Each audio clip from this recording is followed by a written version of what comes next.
sang proklamator.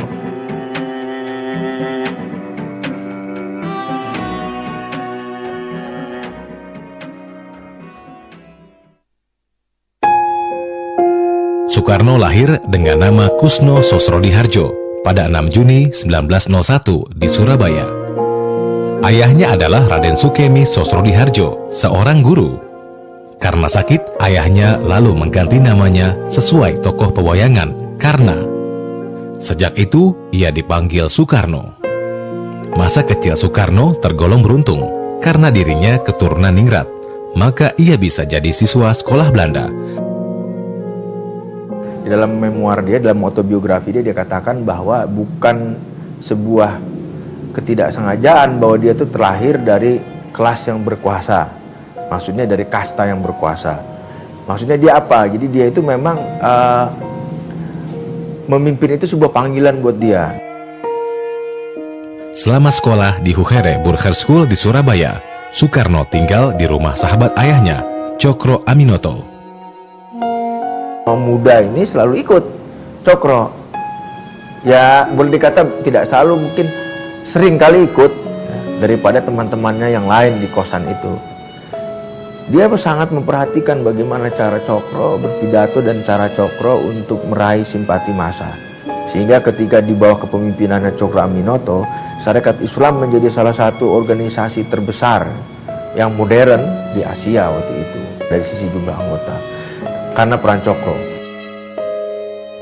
Soekarno melanjutkan pendidikannya di Technische Hogeschool di Bandung. Namun pendidikannya itu sempat terhenti karena ia harus kembali ke Surabaya untuk membantu keluarga Cokro.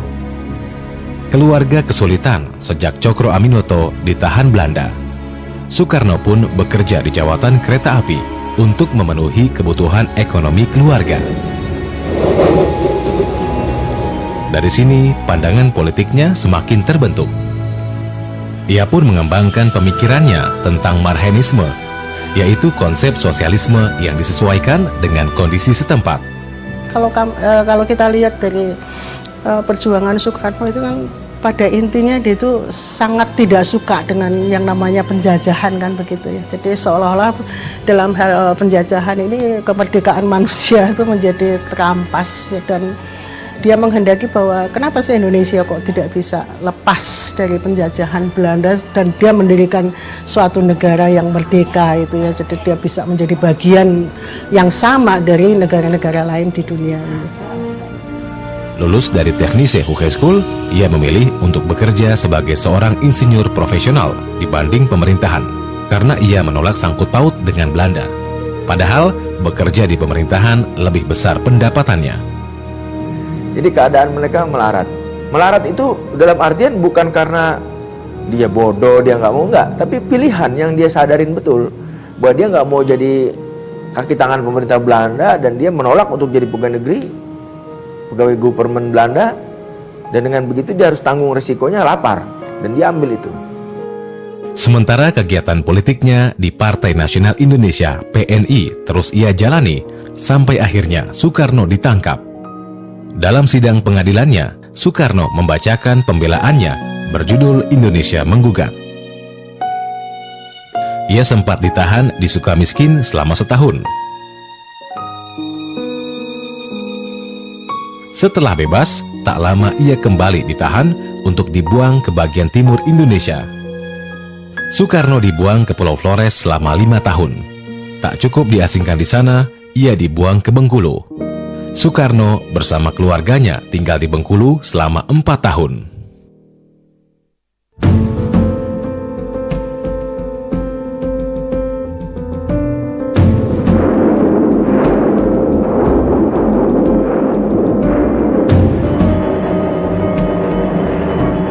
Sampai akhirnya Perang Pasifik mengubah segalanya.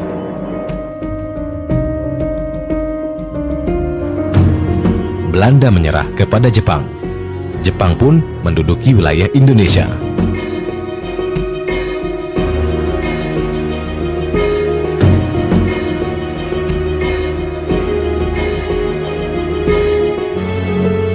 Soekarno dibebaskan Jepang untuk menarik simpati masyarakat Indonesia.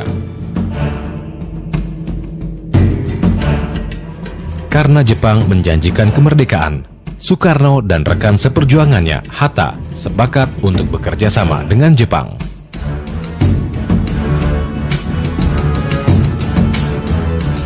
Persiapan menuju kemerdekaan pun mulai berjalan. Landasan negara Indonesia dibuat. Soekarno menamakannya Pancasila.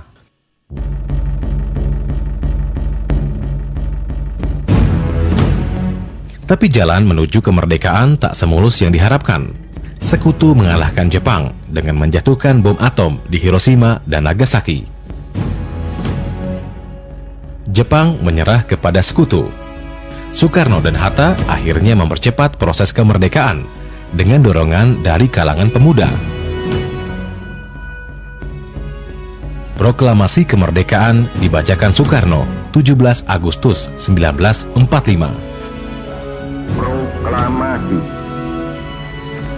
Kami, bangsa Indonesia, dengan ini menyatakan kemerdekaan Indonesia.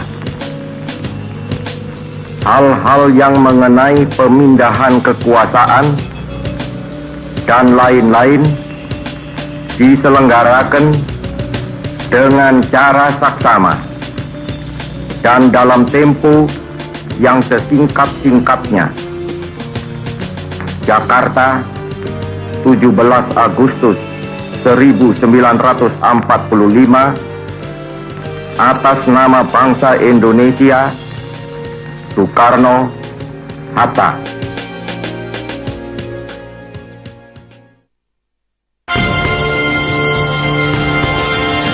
Namun, kedaulatan belum sepenuhnya tercapai.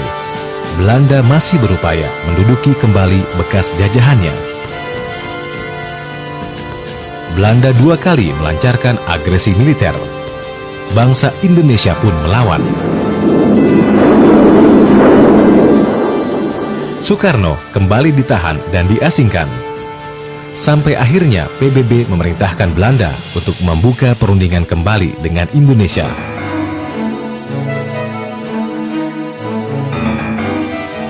Berkat kesepakatan perjanjian Rum-Van Rooyen, pemerintah Belanda menyerahkan kedaulatan Indonesia sepenuhnya dan Soekarno-Hatta dibebaskan dari pengasingan.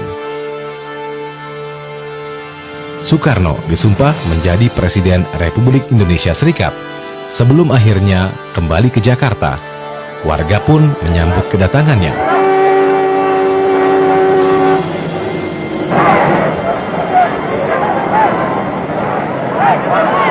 Diam. Diam. Saudara-saudara sekalian, alhamdulillah saya ucapkan di hari Allah Subhanahu wa taala.